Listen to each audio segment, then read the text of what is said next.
نام سنا ہوگا محمود غزنوی اور ایاز کا، ان کا باہم محبت کا رشتہ بہت گہرا تھا۔ ایاز ٹوٹ کے چاہتا تھا بادشاہ کو، اب دیگر مصاحبین حسد کرتے تھے، بغض رکھتے تھے، وہ کہتے تھے یہ کوئی کیا اس میں کرشمہ اور کمال ہے کہ بادشاہ اس کو اتنا ہی چاہتا ہے۔ تو بادشاہ جب ان وزراء کا، مشیروں کا حسد حد سے بڑا ہوا دیکھا تو ایک دن سب کو اپنے دربار میں حاضر کیا۔ دربار میں ایک تالاب تھا، تو اس میں مٹھی بھر کے موتیوں کی پھینک دی، اور ایک وزیر کو کہا کہ یہ موتی نکال کے لاؤ، اور یہ خیال کرنا کہ تمہارا لباس بھی، تمہارا بدن بھی نہیں بھیگنا چاہیے۔ تو سب نے کہا کہ یہ عجیب بات ہے کہ حوض کی تہہ سے موتی نکال کے لائیں اور لباس بھی نہ بھیگے اور بدن بھی نہ بھیگے، یہ تو لازمی ہوگا۔ پھر دوسرے وزیر کو کہتا کہ یہ موتی نکال کے لاؤ، تمہارا لباس بھی نہیں بھیگنا چاہیے، تمہارا بدن بھی نہیں بھیگنا چاہیے۔ تو وہ آگے سے حجت کرتا یہ کیسے ہو سکتا ہے کہ بدن بھی اور لباس بھی نہ بھیگے اور موتی بھی نکال لاؤں؟ تیسرے کو، چوتھے کو، پانچویں کو، ہر ایک آگے سے حجت کرے یہ کیسے ہو سکتا ہے؟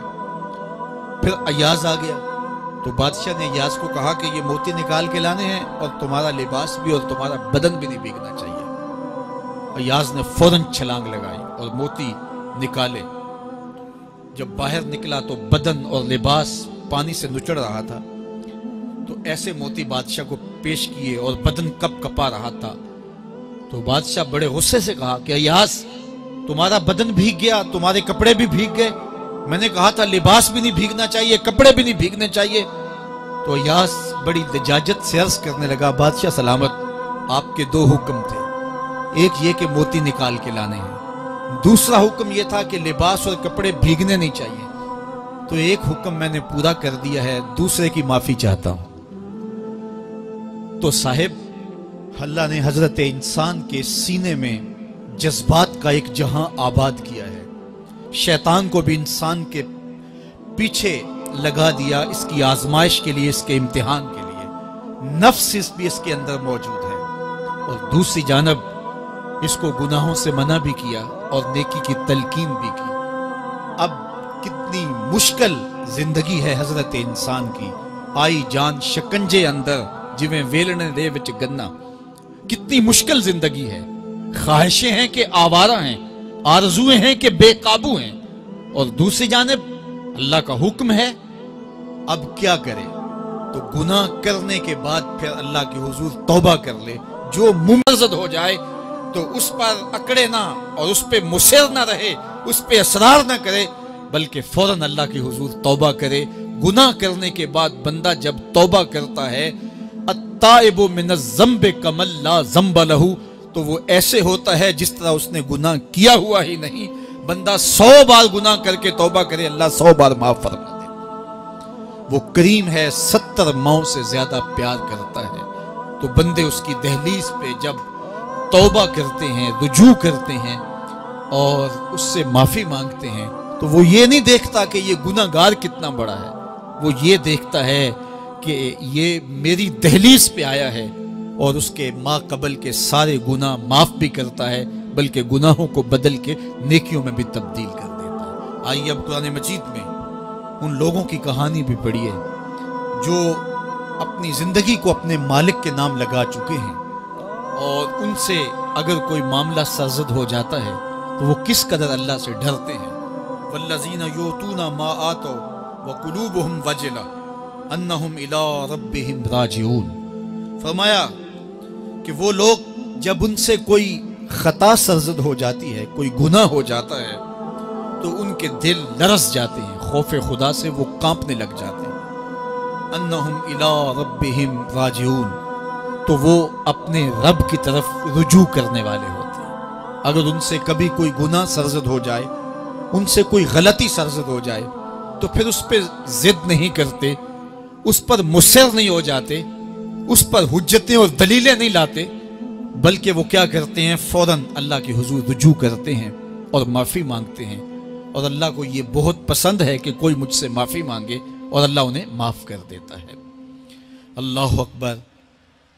حضرت عبداللہ ابن مسعود رضی اللہ تعالیٰ عنہ فرماتے ہیں کہ مومن کی یہ شان ہے کہ جب وہ گناہ کر بیٹھے تو وہ یوں محسوس کرتا ہے جس طرح پہاڑ تلے آ گیا ہے، یہ اس کی کیفیت ہے کہ گناہ کرنے کے بعد، نافرمانی کرنے کے بعد اس کا دل لرز اٹھتا ہے۔ وَقُلُوبُهُمْ وَجِلَةٌ، تو حضرت عبداللہ ابن مسعود فرماتے ہیں یوں محسوس کرتے ہیں جس طرح پہاڑ تلے آ گیا ہے اور پہاڑ ابھی گر جائے گا اور انہیں کچل دے گا، تو وہ جلدی جلدی تلافی کرتے ہیں، توبہ کرتے ہیں، رجوع اللہ کرتے ہیں تاکہ ہمارا گناہ معاف ہو جائے۔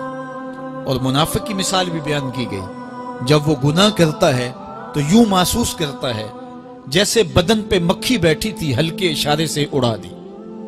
سویر سے لے کر شام تک کتنی بار ہم اپنے بدن پہ بیٹھی مکھیاں اڑا دیتے ہیں اور ہمیں شام کو یاد بھی نہیں ہوتا کہ یہ عمل ہم نے کتنی بار کیا ہے۔ میں اور آپ اپنے اندر اتر کر کے دیکھ سکتے ہیں ہماری کیفیت باطن کیا ہے۔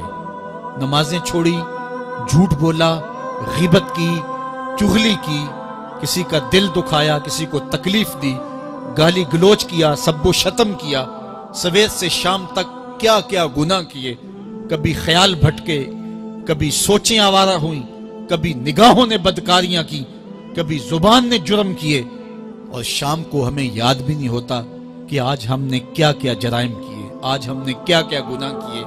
اگر ہماری یہ کیفیت ہے تو یہ عملی نفاق ہے کہ بدن پہ مکھی بیٹھی اور اڑا دی۔ اور اگر ہماری کیفیت یہ ہے کہ گناہ کے بعد یہ محسوس ہوتا ہے کہ ہم پہاڑ تلے آ گئے ہیں اور اللہ کی ناراضگی ہم نے مول لے لی ہے اور جلدی جلدی توبہ کر کے رجوع کرنے کی جانب بڑھتے ہیں، تو پھر مبارک ہو، نہیں تو مجھے اور آپ کو اپنا محاسبہ کرنا چاہیے۔ ہمارے دلوں پر زنگ چڑھ گئے ہیں اور ہماری کیفیت یہ ہو گئی ہے کہ گناہ کرنے کے بعد بھی ہم ڈٹے رہتے ہیں، جبکہ زندگی اصحاب رسول کی دیکھیے ان سے بھی کبھی کوئی خطا سرزد ہو جاتی تو وہ فوراً اس گناہ کی تلافی کے لیے حضور کی بارگاہ میں حاضر ہو جاتے۔ حضرت ابو لبابہ رضی اللہ تعالیٰ عنہ نے اپنے آپ کو مسجد نبوی ہوا تو پھر حضور کے ہاتھوں سے اپنے آپ کو انہوں نے کھلوایا۔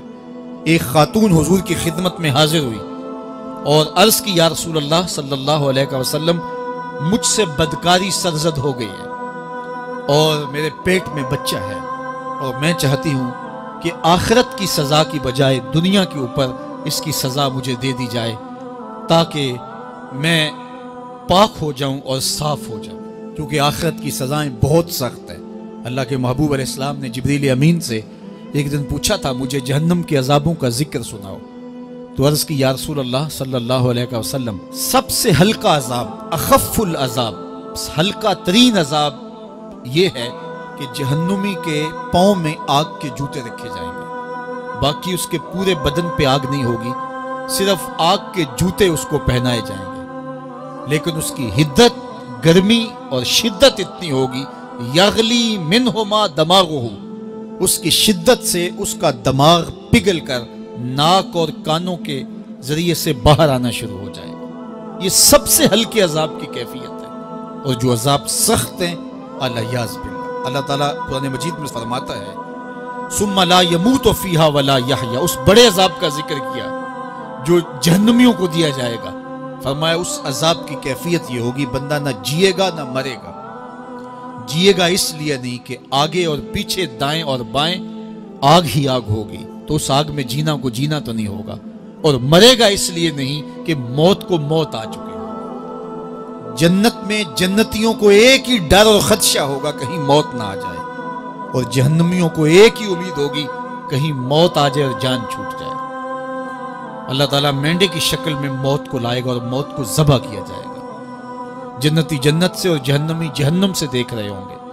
جب موت کو ذبح کر دیا جائے گا، اب موت نہیں ہے، تو جنتی اتنے خوش ہو جائیں گے کہ اگر موت کو موت نہ آئی ہوتی تو یہ خوشی سے مر جاتے، اور جہنمی اتنے مایوس، دکھی اور پریشان ہوں گے کہ اگر موت کو موت نہ آئی ہوتی تو یہ صدمے سے مر جاتے، تو وہ کانوں کے راستے سے باہر آ جائے۔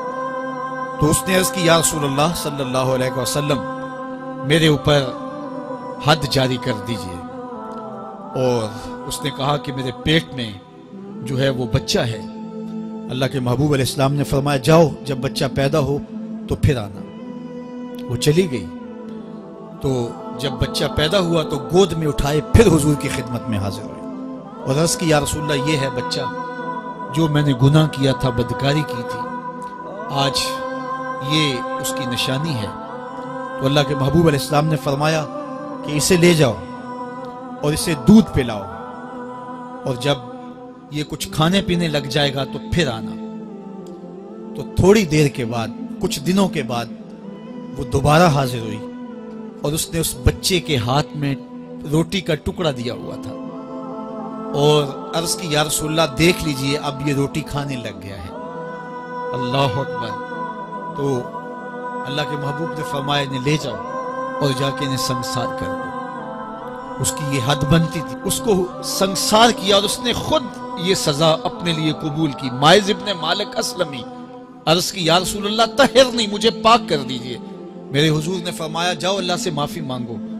وہ گئے اور معافی مانگی، بے چینی اتنی تھی، پھر آ گئے اور عرض کی طہرنی یا رسول اللہ، حضور مجھے پاک کر دیجئے۔ فرمایا جاؤ اللہ سے معافی مانگو۔ وہ گئے، معافی مانگی، پھر پلٹ آئے، تیسری مرتبہ، چوتھی مرتبہ۔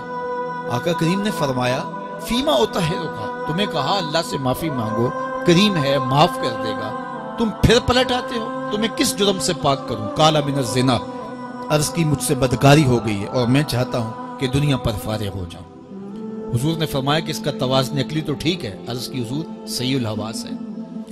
کہا کہ یہ نشے میں تو نہیں کہہ رہا، کسی نے اٹھ کے منہ سونگا، کہا حضور ایسی بات بھی نہیں ہے۔ فرمایا تم سوچ لو کیا کہہ رہے ہو؟ کہا حضور جو میں کہہ رہا ہوں وہ سچ کہہ رہا ہوں، مجھ سے گناہ سرزد ہو گیا اور میں چاہتا ہوں کہ دنیا پر ہی فارغ ہو جاؤں۔ اللہ کے محبوب علیہ السلام نے فرمایا کہ انہیں سنسار کر دو۔ مائز ابن مالک اسلمی کو سنسار کر دیا گیا۔ جب ان کا جنازہ اٹھا تو حضور بھی جنازے کے جلوس میں تھے۔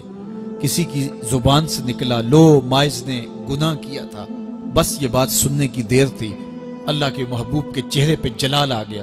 فرمایا خبردار اگر کسی نے میرے مائز پہ بات کی، میرے مائز نے ایسی سچی توبہ کی ہے اگر روئے زمین کے تمام مسلمانوں میں بانٹ دی جائے لکفاہم، سب کی مغفرت ہو جائے، کہ انہوں نے اپنے آپ کو خود پیش کیا ہے۔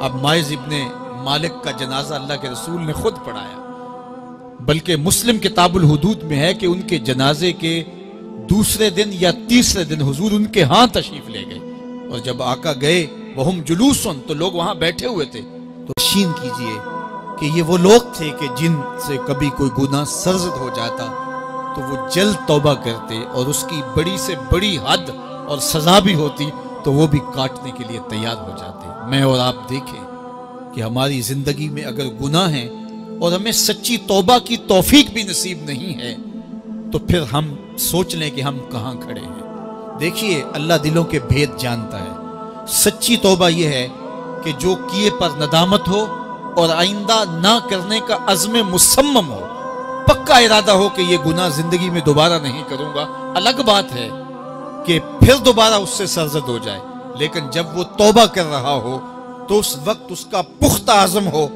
اور اس کے دل کے کسی گوشے میں نہ ہو کہ چلو میں توبہ کر لیتا ہوں اور پھر ہو گیا تو پھر کر لوں گا۔ پکا عزم ہو کہ دوبارہ یہ گناہ نہیں کروں گا۔ اور اگر زبان سے توبہ توبہ کر رہا ہو اور دل میں ہو کہ ٹھیک ہے یہ تو صبح بھی مجھ سے عمل بد سرزد ہونا ہے، تو اللہ تعالیٰ سے یہ مذاق کرنے والی بات ہے، اور اللہ تعالیٰ سے جو مذاق کرتا ہے وہ کہاں کھڑا ہے وہ خود سوچ لے۔ وہ کیا کسی نے کہا تھا کہ توبہ کی، پھر توبہ کر کے توڑ دی، میری اس توبہ پہ توبہ کر اٹھی۔ تو ایسی توبہ نہیں ہے کہ جو رسماً کسی مجلس میں چلے گئے، کسی اجتماع میں چلے گئے تو سب لوگوں نے توبہ کی تو وہ بھی توبہ کرتا رہا، لیکن اس کا عزم مصمم پختہ ارادہ نہیں تھا گناہوں کو چھوڑنے کا، تو یہ توبہ نہیں، یہ مذاق ہے۔ اس لیے اللہ کے حضور سچی توبہ یہ ہے کہ ما قبل کے گناہوں سے ندامت پیدا ہو جائے اور سچے دل سے ارادہ کیا جائے، پختہ عزم کیا جائے کہ دوبارہ میں یہ گناہ نہیں کروں گا۔ یہ الگ بات ہے کچھ عرصے بعد اس سے پھر سرزد ہو جائے، پھر وہ گناہ ہو جائے تو پھر وہ پکی توبہ کرے، تو 100 بار بھی گناہ کرے گا، 100 بار بھی توبہ کرے گا، اللہ 100 بار قبول کرے گا۔